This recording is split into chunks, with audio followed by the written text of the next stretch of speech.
साथियों, स्वागत है आपका अपने YouTube चैनल स्मार्ट फौजी भाई में। तो साथियों, आज हम बात करेंगे एसएससी जीडी कांस्टेबल भर्ती 2018 के बारे में।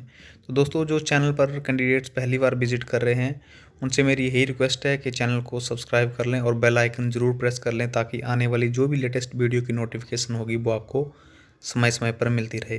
तो दोस्तों, जैसा कि आप सभी को पता है कि जो रणबीर सर ने जो धरना प्रदर्शन के लिए जो परमिशन लेने की बात कही थी, आपने वीडियो भी देख ली होगी, उसकी परमिशन नहीं मिल पाई है। तो उसके बारे में चर्चा करेंगे, प्लस आपको हम एक और जानकारी देंगे जो बहुत सारे कैंडिडेट को अब पता नहीं है, लेकिन अभी अगर मैं उनके सामने ये बात रखूँगा तो बहुत सारे कैंडिडेट्स की जो है वो आंखें खुली की खुली रह जाएंगी। तो वो क्या बात है, जैसे कि आप सभी को पता है, जैसे आप थंबनेल पर देख ही रहे होंगे कि 14 फरवरी का जो जंतर मंतर का धरना प्रदर्शन है, उसकी इजाज़त नहीं मिली है। सबसे पहला पॉइंट ये नोटिस है, नोटिस को भी मैं आपको दिखाऊंगा। उसके बाद दूसरा पॉइंट आता है हमारा कि आपके पास क्या सबूत है कि आप मेडिकल फिट हो। और नंबर तीसरा पॉइंट आता है एसएससी और सीआरपीएफ दोनों पर कोर्ट केस बनता है। तो डेफिनेटली बनता है, किस बेस पे और बनता है, आप सभी ने तरह तरह के केस लगा दिए होंगे, लेकिन ये केस भी लगाना चाहिए आपको मेरे ख्याल से, ठीक है, ताकि हम और अपना मुद्दा जो सुदृढ़ कर सकें। तो दोस्तों, सबसे पहले बात करते हैं हम जो परमिशन के बारे में, उसकी हम आपको वो दिखाते हैं नोटिफिकेशन की क्या बोला है परमिशन के बारे में, ठीक है। तो परमिशन का जो नोटिफिकेशन है वो ये है दोस्तों, ठीक है। यहाँ पर आप सभी देख सकते हैं कि जो ये देखो, office of the deputy commissioner of police new Delhi, ठीक है। और किसने भेजा था? टू रणबीर सर को भेजा है ये, ठीक है। उन्होंने भेजा है दिल्ली से, ठीक है, रणबीर सर को, general secretary of confederation of x paramilitary welfare association, ठीक है। ये उनका एड्रेस है घर का, ठीक है। उनको ईमेल वगैरह और ये फ़ोन नंबर वगैरह, ठीक है। तो सब्जेक्ट में इन्होंने क्या भेजा है? Regarding permission for indefinite demonstration at Jantar Mantar. तो वो इसने बोला है कि जो इंडेफिनिट डेमोन्स्ट्रेशन है, जो अनिश्चितकालीन धरना प्रदर्शन है, जो जंतर मंतर पे आयोजित होना था 14/2/2021, 14 फरवरी 2021 को, उसके बारे में सब्जेक्ट है। तो सर, यहाँ पर आप देखिए, sir please refer to your letter received to this office 24/1/2011 on the subject cited above. कि जो लेटर आपका हमें रिसीव हुआ था 24/2/2021 को on the subject of city above, तो जो ये आपका नीचे लिखा गया है वो उसके बारे में जो मैटर था वो उसके बारे में हमने रिप्लाई किया है। वो रिप्लाई में क्या किया है वो हम आपको बताते हैं नीचे, ठीक है। In this regard it is inform you that view existing guideline framed under SO number 10 compliance of Honorable Supreme Court of India order dated and the other concerned civil applies on 863/864 2018. The venue of Jantar Mantar has already been designated the place of धरना protest. जो इसमें mainly ये बोला हुआ कि जो जंतर मंतर धरना प्रदर्शन के लिए होता है उसके लिए बोला है। तो ये बोला था कि hold their programme for 1 day only during the day of between 10 hours to 17 hours, मतलब 10 बजे से 5 बजे तक जो है एक दिन का धरना प्रदर्शन के लिए बोला हुआ था। और नीचे beside as per the disaster management authority government of NCT of Delhi. Totally Hindi में बता देता हूँ आपको सब कुछ में, ठीक है, अब ज़्यादा पढ़ने की ज़रूरत नहीं है। कि इन्होंने बोला था, मोटा मोटा बता देता हूँ कि जो कोविड-19 का प्रोटोकॉल था वो फॉलो करके, स्कैनिंग वगैरह करके, थर्मल स्कैनिंग वगैरह, और फिजिकली जो डिस्टेंस है वो मेंटेन करके तकरीबन 1000 पर्सन जो है वो वहाँ पर जंतर मंतर पर रैली कर सकता था, धरना प्रदर्शन कर सकता था, ठीक है।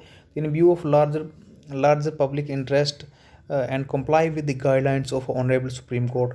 जो पब्लिक का इस धरने के प्रति जितना इंटरेस्ट है, और जो उसकी ऑनरेबल सुप्रीम कोर्ट की, जो हमारे उच्च न्यायालय की जो है वो गाइडलाइन है, और Delhi disaster management authority of NCT Delhi, you are hereby informed, आपको यहाँ पर सूचित किया जाता है कि hold indefinite dharna demonstration having huge gathering at Jantar Mantar. Jantar Mantar मतलब भारी भरकम भीड़ इकट्ठा ना हो, new Delhi cannot be granted. जो मतलब आपके धरना प्रदर्शन की जो अनुमति है वो कैनॉट बी ग्रांटेड, मतलब वो अनुमति नहीं है, ठीक है, नहीं दी जा सकती आपको, ठीक है। तो अब क्या लिखा हुआ? In the view of above you are request to cooperate with Delhi police. तो इसमें ये लिखा हुआ है कि जो आपको दिल्ली पुलिस के साथ कोऑपरेट करना पड़ेगा, ठीक है। तो रिसीव 3/2/2021 8:30 PM। और ये देख लो आप, उन्होंने सिग्नेचर कर दिया है, इस single IPS deputy commissioner of Delhi police. ठीक है दोस्तों, ये तो हो गई बात धरना प्रदर्शन की। ठीक है, जो हुआ बहुत सारा उन्होंने प्रयास किया था, लेकिन फाइनल में रिजल्ट कुछ नहीं आया।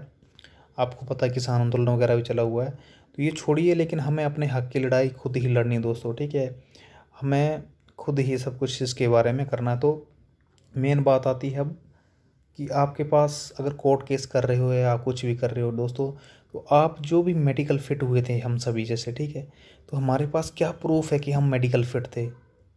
CRPF ने जब हमारा जो नोडल एजेंसी था भर्ती का CRPF, तो उसने जो हमारा मेडिकल कराया विभिन्न जो केंद्रीय बल थे उनमें CISF, SSB, BSF, Assam rifle, CISF, इनमें जब हमारा मेडिकल हुआ तो वहाँ से किसी भी कैंडिडेट को जो मेडिकल फिटनेस सर्टिफिकेट नहीं दिया कि आप मेडिकल फिट हो या नहीं। खाली वहाँ पे क्या हुआ, आपका मेडिकल हुआ, फिट है तो आपकी फ़ाइल बनी, अनफिट है तो आपको रिजेक्शन लेटर दिया गया। तो अनफिट वालों को तो दे दिया रिजेक्शन लेटर, लेकिन आपको फिट वाले को क्या मिला? आपके पास तो कुछ प्रूफ होना चाहिए था ना, प्रूफ। ठीक है, कि आप मेडिकल फिट हो या नहीं। कल को आपका मेरिट लिस्ट में नाम नहीं आता है, अगर वहाँ से दिखा देंगे कि अनफिट हो गया है या कुछ भी है, कुछ भी गड़बड़ी हो सकती है। तो दोस्तों इसके बारे में भी आवाज़ उठानी चाहिए कि वो क्यों नहीं दिया गया। क्योंकि कुछ भी होता है, मेडिकल फिट होते तो उसकी एक रसीद होती है कि हम कहीं भी केस कर सकते हैं कि हम मेडिकल फिट थे या कुछ। अब तो हमारे पास वो भी है नहीं, ये इतनी बड़ी धांधली में रखा हुआ है कैंडिडेट को। तो इस पे केस बनता है नोडल एजेंसी पे, CRP पे या SSC पे भी बन सकता है, क्योंकि SSC को भी एक लिस्ट डालनी चाहिए। जो मेडिकल फिट उनके पास डाटा आता है कितने बंदे मेडिकल फिट हैं, उनकी भी एक PDF उनको डालनी चाहिए, क्योंकि उनके पास डाटा तो आ जाता है। ये तो अंदर अंदर से ही पता नहीं क्या क्या कर जाते हैं दोस्तों, टोटली धांधलीबाजी हो जाती है अंदर से ही। ठीक है, क्योंकि अगर तुम ट्रांसपेरेंसी दिखा रहे हो तो उस चीज़ की ट्रांसपेरेंसी दिखानी चाहिए। और जो ये बोलते हैं, SSC भी ये बोलती है कि जो भी वैकेंसीज इंक्रीज़ होगी या डिक्रीज़ होगी वो भर्ती बोर्ड का फाइनल निर्णय होगा। हम मानते हैं फाइनल निर्णय होगा, लेकिन उन्होंने भी एक कॉलम में ये लिख रखा हुआ है कि वैकेंसी इंक्रीज़ होगी या डिक्रीज़ होगी उसका पहले फर्दर नोटिस दिया जाएगा आपको कमीशन की वेबसाइट पे। अब हुआ क्या, फाइनल में जो वैकेंसीज जो है इनकी इंक्रीज़ हुई या डिक्रीज़ हुई, डिक्रीज़ ही हुई है ऑलमोस्ट, तो उसका नोटिस क्यों नहीं दिया गया। दूसरा नंबर केस उन पे ये भी बनता है, क्योंकि उन पर लिखा हो, जो उन्होंने लिखा होता है नोटिफिकेशन में, उस बेस पे वो है केस बन सकता है। और जो मेडिकल का बता रहा हूँ दोस्तों, ये बहुत बड़ा स्कैम है, इसमें आप सोचिए, क्योंकि आपको वो क्यों नहीं दिया गया, क्या कारण था कि आपको वो मेडिकल फिटनेस सर्टिफिकेट नहीं दिया गया। इसके प्रति भी आवाज़ उठानी चाहिए, चाहे CRP हो चाहे कुछ भी हो दोस्तों, लेकिन आवाज़ बनती है। हम अपने हक के लिए लड़ रहे हैं तो हमें आवाज़ उठानी पड़ेगी, क्योंकि जो मेडिकल फिटनेस सर्टिफिकेट है ना, हमें लड़ना हो कल को किस बेस पे लड़ेंगे, हमारे पास मेडिकल फिटनेस सर्टिफिकेट ही नहीं है। फिर अगर वहाँ से कुछ भी कर दें कि तो आप तो अनफिट हो, तो हम किस बेस पे लड़ें, क्योंकि हमारे पास वो होना चाहिए पहले। तो दोस्तों एक केस तो ये भी बनता है कि इस तरह से धांधलियाँ हुई हैं या कुछ भी हुआ है, रीवेरिफिकेशन होनी चाहिए ना, हमें वो मेडिकल फिटनेस का सर्टिफिकेट दिया गया ना ही कुछ ना कुछ। एक तो 3 साल तुम लोगों ने लगा दिए इतने ज़्यादा, ऊपर से मतलब आउटपुट ज़ीरो है। बोलते जी ट्रांसपेरेंसी नाम की तो चीज़ ही नहीं है दोस्तों। लेकिन आप सभी डटे रहो मैदान में, ठीक है। इस बार जो केस हुए SSC पे उतने आज दिन तक कहीं नहीं हुआ, और जो मेरे भाई सेलेक्ट हो गए हैं वो इन बात का बुरा ना माने दोस्तों, क्योंकि आपको कुछ नहीं होगा इससे, ठीक है। क्योंकि आपकी ज्वाइनिंग हर हालत में होनी है, वो होके ही रहेगी, उसमें आपका कुछ नहीं होता। कई कैंडिडेट बोलते हैं कि नहीं यार ऐसे हो जाएगा, वैसे आपको कुछ नहीं होगा। लेकिन जो बंदे अपने हक के लिए लड़ रहे हैं दोस्तों, उन्हें लड़ना ही पड़ेगा। और रही बात, आज रणबीर सर हमारा साथ नहीं दे पाए क्योंकि उनको लग रहा है कि परमिशन नहीं मिली। छोड़िए दोस्तों, वो हुआ सो हुआ, लेकिन हमें अपने हक की लड़ाई खुद लड़नी है। कोर्ट केस प्लस 14 फरवरी दिल्ली, कुछ एक बंदे आ सकते तो कुछ एक भी आकर भी जो है वो आओ आप सभी, ठीक है, इकट्ठा हो जाओ एक जगह। अगर उसके बाद पुलिस कुछ एक्शन लेती तो चले जाएंगे वहाँ से। पहले भी तो हुआ था, 12 नवंबर को भी आए तो ऐसे ही हुआ था, भाग गए थे। तो आप चुपचाप आइए जंतर मंतर सभी जगह अपने बैनर वगैरह लेकर, और पुलिस की बात आएगी तो चले जाएंगे, ऐसी कोई बात नहीं बड़ी बात। लेकिन हम अपना बात सरकार तक पहुंचाएंगे ही पहुंचाएंगे। तो दोस्तों जय हिंद जय भारत, मिलते हैं नेक्स्ट वीडियो में। तब तक के लिए वंदे मातरम, जय हिंद जय भारत। बने रहिए चैनल के साथ।